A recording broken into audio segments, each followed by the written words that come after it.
Good evening दोस्तों, साध्य PSC academy के हमारे यूट्यूब प्लेटफॉर्म पे सबका स्वागत है। आज के सेशन में अपन लोग उस छत्तीसगढ़ विधेयक बिल के बारे में बात करेंगे जो अभी हाल ही में सीजी व्यापम को भंग करने के लिए ये विधेयक रखा गया था। कैबिनेट ने इस पर मोहर भी लगाई दिया है, तो लगभग हमारे को CGSSB या CGSSC की स्थापना होते हुए दिखाई देंगे। चलिए आज की क्लास में हम लोग ये देखने की कोशिश करेंगे कि वास्तव में जो कर्मचारी चयन मंडल बनेगा, जो छत्तीसगढ़ कर्मचारी मंडल 2026 जो विधेयक पारित हुआ है, ठीक है, ये पूछा भी जा सकता है अलग अलग एग्जाम्स में कि भाई छत्तीसगढ़ कर्मचारी चयन मंडल विधेयक कब पारित हुआ, तो 2026 को कितने अध्याय हैं, कितनी अनुसूची है, इस पर तो मैं डिटेल से बात नहीं करूंगा क्योंकि इस पर ऑलरेडी मैंने बात कर ली है। आज सिर्फ हमारा जो काम है कि परीक्षा का संचालन कैसे होगा, क्या जो कंप्यूटर आधारित पेपर होगा जिसको हम लोग CBT मोड बोलते हैं, या पेपर जो है OMR ऑफलाइन पेपर होगा, या दूसरी तरफ से हम लोग बात करेंगे जो आने वाली मंडी इंस्पेक्टर के बाद जितने भी पेपर्स हैं, जैसे कि मैं सबसे इंपॉर्टेंट एग्जाम्स की बात करूं तो शिक्षक भर्ती आपको देखने को मिलेगा, जिसमें छत्तीसगढ़ में सहायक शिक्षक भर्ती, सहायक शिक्षक विज्ञान प्रयोगशाला, शिक्षक भर्ती विषयवार व्याख्याता, क्या ये एग्जाम्स साथ ही साथ CG सेट का भी आयोजन होना है, क्या ये जितने भी एग्जाम्स हैं ये भी सभी के सभी CBT मोड पे दिखाई देंगे, या आने वाले समय में क्या रिफॉर्म्स होंगे, इसके बारे में डिटेल चर्चा करूंगा इस विधेयक के अंतर्गत जो भी चीजें दी गई है। जितने भी प्रतिभागी हैं वीडियो को लाइक अवश्य कर दीजिए, नए हैं तो चैनल को सब्सक्राइब कर दीजिए। आज के सेशन में हम लोग ये जानने का प्रयास कर रहे हैं कि वास्तव में क्या क्या चीजें दी गई है। ठीक है, सबसे पहले ये देखते हैं कि वास्तव में रिफॉर्म्स कहां से आया, ये जो दिमाग है ये कैसे लगाया गया छत्तीसगढ़ सरकार। तो आप सबको पता है कि लगातार चेंजेस, लगातार बदलाव हम लोग देख रहे हैं, और इसी बदलाव की कड़ी में जो ESB भर्ती नियम है इसमें भी आपको बदलाव होते हुए दिखाई देंगे। सबसे पहले ये न्यूज, चूंकि असम मॉडल अपना रहा है लेकिन ये ऑलरेडी भोपाल, जिसको हम लोग कॉपी करते हैं, मध्य प्रदेश का जो मॉडल होता है उसको हम लोग अपनाने का प्रयास करते हैं, तो मध्य प्रदेश में ऑलरेडी इसके लिए ऑलरेडी व्यवस्था अपनाई जा चुकी है। कर्मचारी चयन मंडल जिसको बोलते हैं ESB के नई भर्ती नियमों को मंगलवार को सीनियर सेक्रेटरी की कमेटी के सामने रखा गया, जिसमें यह सहमति तकरीबन बन गई है कि ESB किसी भी कैलेंडर वर्ष में अब सिर्फ 3 ही परीक्षाएं कराएं। यह सामान्य, तकनीकी और शिक्षक पात्रता कैटेगरी की होगी। इसी से सरकार में भर्तियां हो जाएंगी। कमेटी की हरी झंडी के बाद ESB अब नए भर्ती नियमों को कैबिनेट में लेकर जाएगा। यदि मंजूरी मिल जाती है तो एक अभ्यर्थी एक साल में 5 से 6 परीक्षाएं दे पाएंगे। वास्तव में ये भोपाल का मॉडल है जो छत्तीसगढ़ में हाल में हो चुका है। ठीक है, सामान्य परीक्षाएं और कुछ तकनीकी परीक्षाएं। इसका मतलब क्या है, कुछ पेपर जो होते हैं वो कॉमन ग्रेजुएशन बेस पे होते हैं, सामान्य पेपर होते हैं, और कुछ पेपर पात्रता परीक्षा होते हैं, और कुछ पेपर थोड़ा सा टेक्निकल एग्जाम्स होते हैं, जैसे कि आपका हाल ही में इंजीनियरिंग एग्रीकल्चर का हुआ, फिर अभी मानचित्रकार का हुआ। ठीक है, ऐसे कुछ टेक्निकल एग्जाम्स होते हैं। और सामान्य परीक्षा का मतलब जैसे कि फिलहाल आबकारी आरक्षक है, मंडी इंस्पेक्टर है, परिवहन आरक्षक है, ये सामान्य पेपर कहलाते हैं। अब पूरी व्यवस्था में हमारे छत्तीसगढ़ में क्या क्या चीजें शामिल है, इस पर थोड़ा सा मैं बात कर लेता हूं कि हमको क्या क्या चीजें जानना जरूरी है, पेपर किस प्रकार से होगा, क्योंकि वो हमारे एग्जाम पॉइंट ऑफ व्यू से वेरी इंपॉर्टेंट है कि वास्तव में छत्तीसगढ़ में परीक्षा का संचालन किस प्रकार से होगा।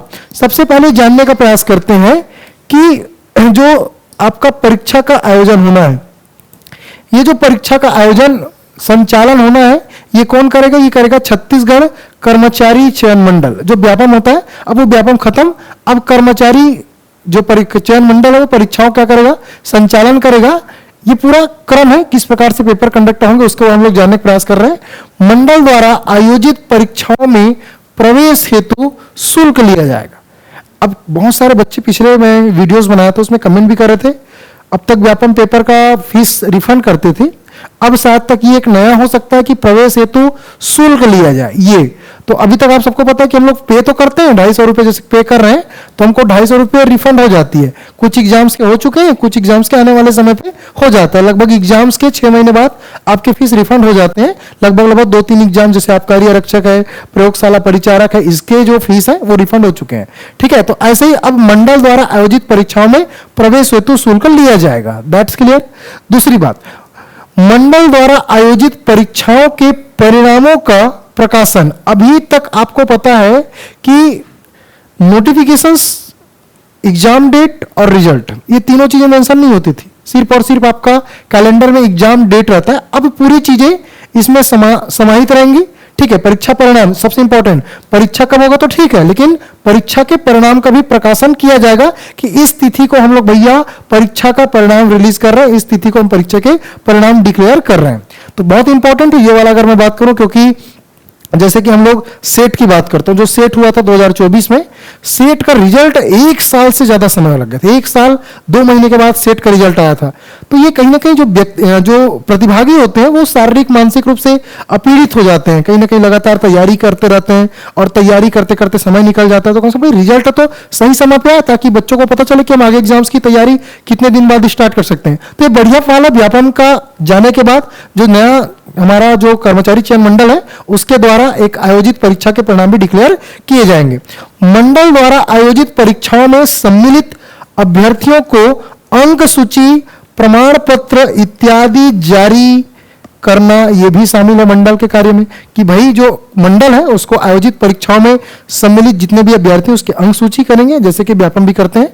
ठीक है, वही प्रमाण पत्र अब यहां भी जारी किया जाएगा। ठीक है, बहुत सारे बच्चे कमेंट्स कर रहे थे कि भाई कक्षा बदल देने से या कक्षा बदल देने से जो है 10 तक नहीं रुक जाता, लेकिन कोशिश की जाएगी कि भाई 10 तक रुक जाए। ठीक है, व्यापम में कुछ नहीं कर पाया, लेकिन कहीं ना कहीं जो नया कर्मचारी मंडल है ये कम से कम कुछ इंप्रूवमेंट ले आए, ये कुछ सुधार ले आ जाए। ये सारी तकलीफें हमको देखने को ऑलरेडी मिली हुई थी। चलिए आगे जानने का प्रयास करते हैं और कौन कौन सी चीजें शामिल है। ऐसे मामले में आवश्यक कार्यवाही करना, और जहां अभ्यर्थी अनुचित साधनों का प्रयोग करें अथवा मंडल द्वारा आयोजित परीक्षाओं में व्यवधान उत्पन्न करें, ऐसे लोगों को कार्रवाई की जाएगी। मतलब आपने सुना होगा जो व्यापम में आए दिन जो नकल प्रकरण सामने आ रहे थे, कुछ अलग अलग एग्जाम्स में तो प्रूफ भी हो गया था, उसके लिए आवश्यक कार्रवाई भी आपको देखने को मिलेगी। साथ ही साथ अगर मैं बात करूं विभिन्न कार्यों के लिए विशेषज्ञ अधिकारी एवं कर्मचारी की नियुक्ति, उनके कर्तव्य एवं शक्तियों का निर्धारण तथा उनकी नियुक्ति का समापन, ये सारी चीजें शामिल होंगे नए कर्मचारी मंडल में। साथ ही साथ व्यक्तियों को देय मानदेय या परिश्रमिक का निर्धारण, मतलब जैसे कि आप पता है कि जो ड्यूटी करेंगे उनके लिए भाई जो मानदेय कितना होना चाहिए उसको भी चाहिए रहता है ना, तो भाई उन सबकी जो डिसीजन है यही मंडल गठित करेगा। परीक्षाओं एवं उनसे संबंधित गतिविधियों के लिए मानक तथा व्यय का निर्धारण करेगा। मंडल द्वारा आयोजित परीक्षाओं से संबंधित सांख्यिकी तैयार करना कि भाई टोटल कितना खर्चा आ रहा है, क्या कितना व्यय हो रहा है। ठीक है, सारी चीजें बिल्कुल होगी। मंडल के अधिकारी, लिपिकों एवं अन्य कर्मचारियों की नियुक्ति तथा उनकी सेवा शर्तों का निर्धारण होगा कि भाई जो मंडल ऑलरेडी जो काम करेंगे, क्वेश्चन पेपर जो सेट करेंगे, मॉडल आंसर जो जारी करेंगे, उनके भी जो नियुक्ति है उसकी जो सेवा शर्त है, सारी चीजें भी डिसाइडेड होंगी। मंडल के सभी वित्तीय मामलों का नियंत्रण, प्रशासन, अभिरक्षण और प्रबंधन करेगा। राज्य सरकार के निर्देशानुसार निर्दिष्ट व्यवसायों में कौशल परीक्षण आयोजित करना तथा प्रमाण पत्र जारी करना, ऐसे समस्त विषय जो इस अधिनियम या विनियम द्वारा विहित किए गए हैं, जितने भी अधिनियम के उपबंध है, ये सारी चीजें मंडल में आपको देखने को मिलेगी। अगर मैं सार बात को बोलूं, इन सबको छोड़ के सार बात को बोलूं, तो जो नया छत्तीसगढ़ कर्मचारी चयन मंडल है वो 2 चीजों पे काम करेगी, फास्ट ट्रैक और पारदर्शिता में भ्रष्टाचार, जीरो टॉलरेंस। तो भ्रष्टाचार को रोका जाए कैसे भी करके, पारदर्शिता मेंटेन रखी जाए, साथ ही साथ जो फास्ट ट्रैक मोड है उसको अपनाई जाए 3 लक्ष्यों पर, हालांकि वो 2 भी बोल सकते हैं। तो ये टारगेट्स रहेगा कि भाई जल्दी से जल्दी हम भर्ती प्रक्रियाओं को काम करें, क्योंकि सरकार के पास समय भी नहीं बचा है ना। हम देख रहे हैं लगभग 3 साल बीतने को है छत्तीसगढ़ सरकार का, और जो भर्ती प्रक्रिया उन्होंने बोला था कि 2 साल में हम लोग 1 लाख भर्ती प्रक्रिया कंप्लीट कर लेंगे, लेकिन अगर जमीनी स्तर पर देखा जाए तो मात्र 10,200 के आसपास ही भर्तियां हुई हैं, है ना, 10,200, जिसमें कुछ आबकारी आरक्षक के हैं, प्रयोगशाला परिचारक के हैं, ठीक है, कुछ आपके एडीओ जैसे एग्जाम्स हैं, वैसे कुछ गिने चुने लगभग 10,000 एग्जाम्स है, जिसमें 6,000 पुलिस भर्ती जो भी अभी तक पूरा हुआ नहीं है। ठीक है, तो ऐसे मोटा मोटी अगर मैं देखा जाए तो 10,000 भर्ती हो चुकी है, ऐसा सरकार का जो डाटा उसमें शामिल है। तो हमारा जो टारगेट था, सरकार की जो टारगेट थी वो 2 साल में 1 लाख भर्तियों की थी, लेकिन फिलहाल अभी उतनी भर्ती तो हुई नहीं है। तो सरकार चाहती है कि फास्ट ट्रैक मोड पे करें, इसलिए व्यापम को भंग करके क्या लाया गया, छत्तीसगढ़ कर्मचारी चयन मंडल। एक और वीडियोस मैंने बनाया हुआ है, वहां पे जाके आप डिटेल देख सकते हैं कि वास्तव में कर्मचारी चयन मंडल है क्या चीज, किस प्रकार से कार्य करेंगे। आज की क्लासेस में मैंने ये समझाने का प्रयास किया कि वास्तव में इनकी अंदर की जो मंडल की संरचना है किस प्रकार से कार्य करेंगे। वास्तव में सीबीटी मोड पे जो एग्जाम्स होंगे इसके चांसेस बढ़ रहे थे, लेकिन अब देखा जाएगा कि छत्तीसगढ़ में कंप्यूटर आधारित परीक्षा पॉसिबल है कि नहीं है, क्योंकि कंप्यूटर रहना भी तो चाहिए, क्योंकि सरकार इसके लिए ऑलरेडी बजट में तो हालांकि अच्छी खासी रकम इसके लिए दे चुकी है कि सीबीटी मोड पे एग्जाम्स कंडक्ट कराया जाए।